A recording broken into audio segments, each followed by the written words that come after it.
தந்தையின் தாயே இறைவா, இறை மகனே இறைவா, தூய ஆவி இறைவா,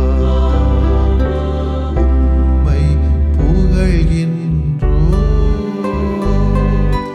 அன்புருவான இறைவா,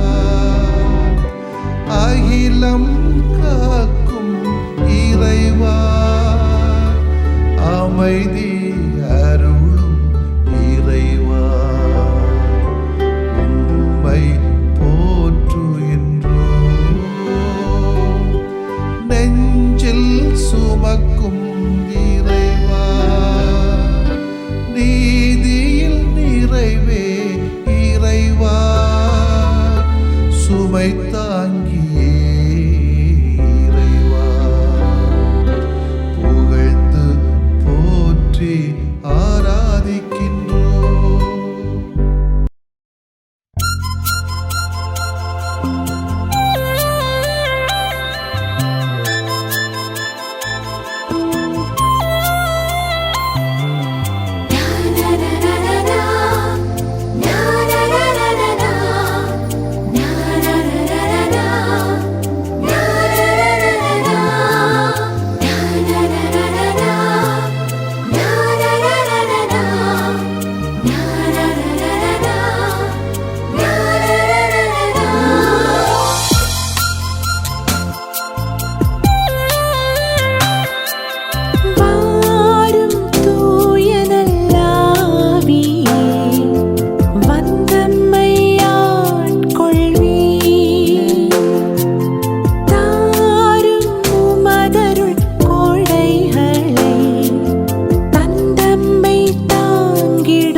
தீமையில் விழுந்திடாமல்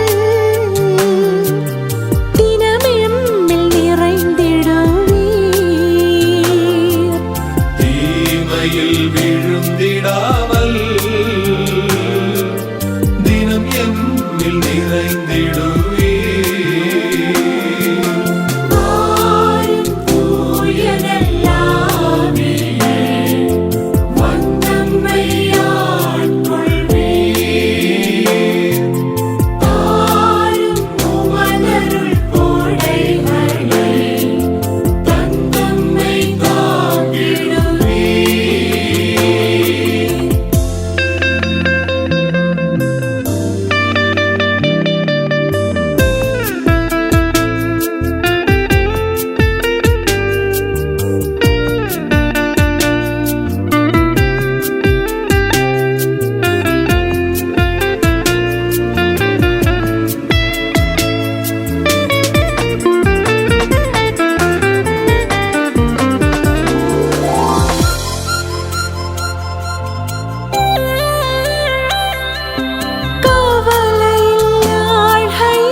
கதியன வருகையிலே கலங்கரை ஒளியாவீர். கதியன வருகையிலே கலங்கரை ஒளியாவீர்.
லூக்கா எழுதிய நற்செய்தி அலகு 4 இறைச்சொற்றொடர்கள் 31 முதல் 37 வரையிலானவைகள்.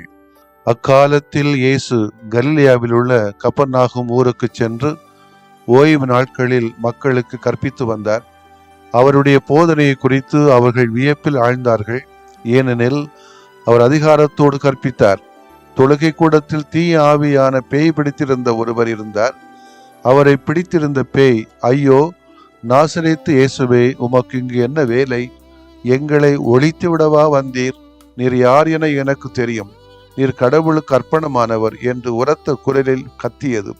வாயை மூடு, இவரை விட்டு வெளியே போ என்று இயேசு அதனை அதட்டினார். அப்பொழுது பேய் பிடித்தவரை அவர்கள் நடுவே விழச் செய்து அவருக்கு ஒரு தீங்கும் இழைக்காமல் பேய் அவரை விட்டு வெளியேறிற்று.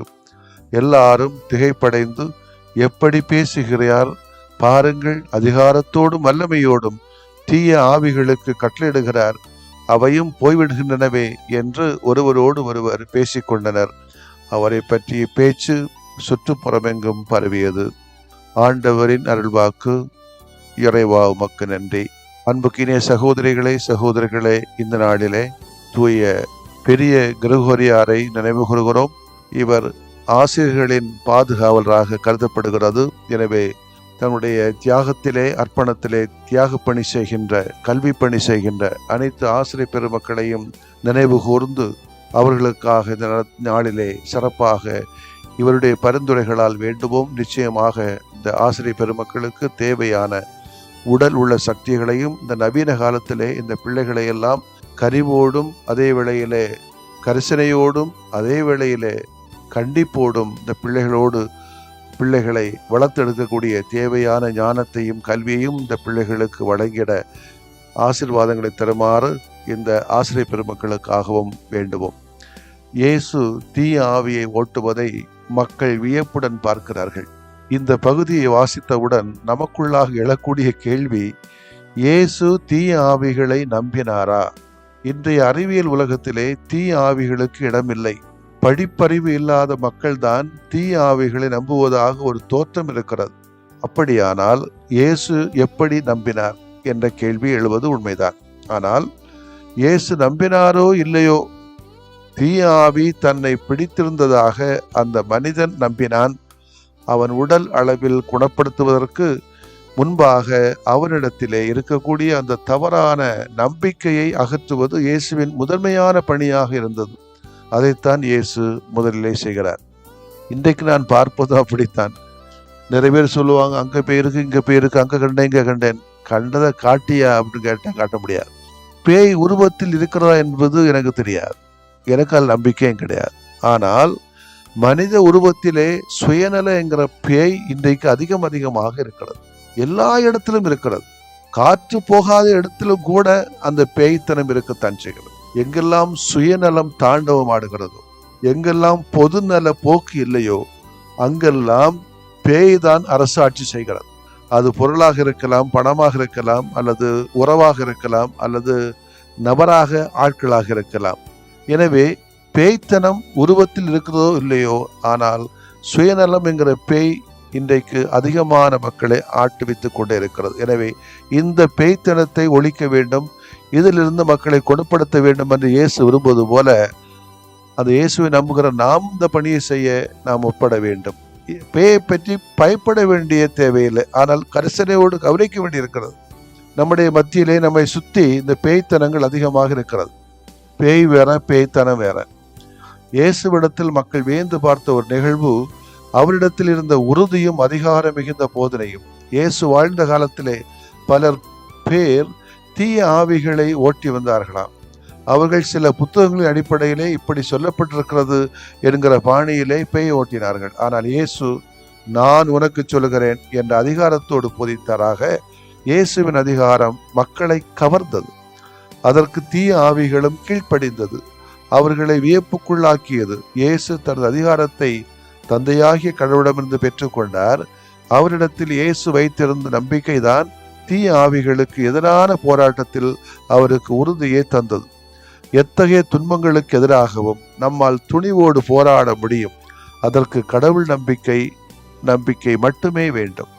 அந்த கடவுள் நம்பிக்கையை வைத்து இயேசு எவ்வாறு தீய ஆவிகளுக்கு எதிரான போராட்டத்தில் வெற்றி பெற்றாரோ, அதே போல நாமும் இந்த வாழ்க்கை போராட்டத்திலே இந்த நவீன காலத்திலே வெற்றி பெறுவோம். அதற்கான முயற்சிகளில் ஈடுபடுவோம். ஆமேன். மன்றாடுவோமாக.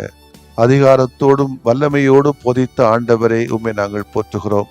எங்களது வாழ்க்கையிலே அதிகமான ஆசீர்வாதங்களை தருவதற்காய் நாங்கள் மனமுவந்து அகம் நிறைந்து உமக்கு நன்றி செலுத்துகிறோம். ஆனால் எங்கள் மத்தியிலே அதிகமான பேய்த்தனங்கள் வார்த்தையின் வடிவத்திலே, பொருளின் வடிவத்திலே, உணர்வின் வடிவத்திலே, உறவின் வடிவத்திலே, ஆட்களின் வடிவத்திலே நடமாடிக்கொண்டிருக்கிறது. இந்த பேய்த்தனங்களை அப்புறப்படுத்தக்கூடிய சூழல்களை எங்கள் மத்தியிலே உருவாக்கியுள்ளோம். இந்த பேய்களை சொல்லுகிற பொழுது, இந்த பேய்களை அப்புறப்படுத்துகின்ற பொழுது நாங்களும் உடைய திருமகன் இயேசுவை போல அதிகாரத்தோடு சொல்லுகின்ற சொற்களாக எங்களை மாற்றும். எங்களது சொற்களும் எங்கள் செயல்களுக்கும் இடையே இடைவெளி இல்லாதபடி எங்களை காத்துக்கொள்ளும். முரண்பாடில்லாத வாழ்வு மூலம் எங்களது வாழ்விலும் நாங்கள் அதிகாரம் பெற்று இந்த தீய ஆவியினுடைய சக்திகளை ஓரங்கட்டுகிற தூய ஆவியின் மக்களாக வாழ எங்களுக்கு வழிகாட்டும் ஆண்டவரே, ஆமேன். தூய ஆவியை பெற்றுக்கொள்ளுங்கள். எவருடைய பாவங்களை நீங்கள் மன்னிப்பீர்களோ அவை மன்னிக்கப்படும்.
தூயறிவருள்ளடையாளத்தை தாழ்ந்து பணிந்து ஆராதிப்போம். பழைய நியம முறைகள் அனைத்தும் இனி மறைந்து முடிவு பெறுக. புதிய நியம முறைகள் வருக. புலன்களாலே மனிதன் இதனை அறிய இயலா. குறைகள் நீக்க நம்பிக்கையின் உதவி பெறுக.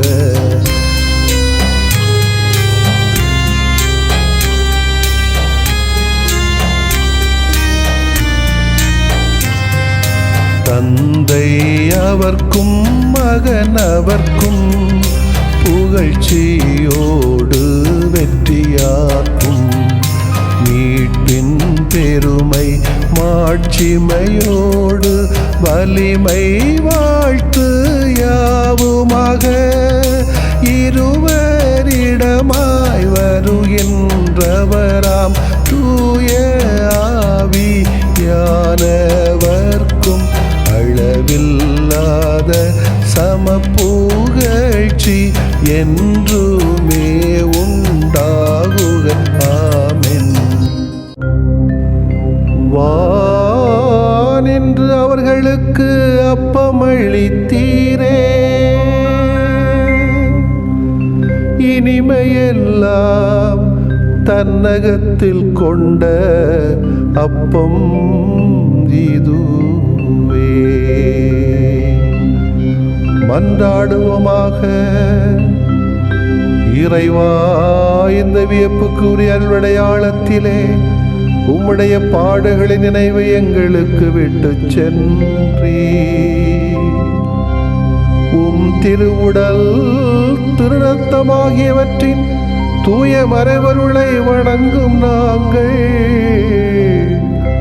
உமது மீட்பின் பயனை இடைவிடாமல் துய்த்து உணர்ந்து மகிழ அருள்வீராக. தந்தையாகிய இறைவனோடும் தூய ஆவியாரின் ஒன்றிப்பில் இறைவனா என்றென்றும் வாழ்ந்து ஆட்சி செய்கின்ற உம்மை மன்றாடுகிறோம்.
நிலையான புகழுக்குரிய தூய இறை நன்மைக்கு எல்லா காலமும் தொழுகையும் புகழும் போற்றியும் ஆட்சிமையும் உண்டாக கடவது. போற்றியும் ஆட்சிமையும் உண்டாக கடவது. தந்தை, மகன், தூய ஆவியாரின் பெயராலே ஆமென்.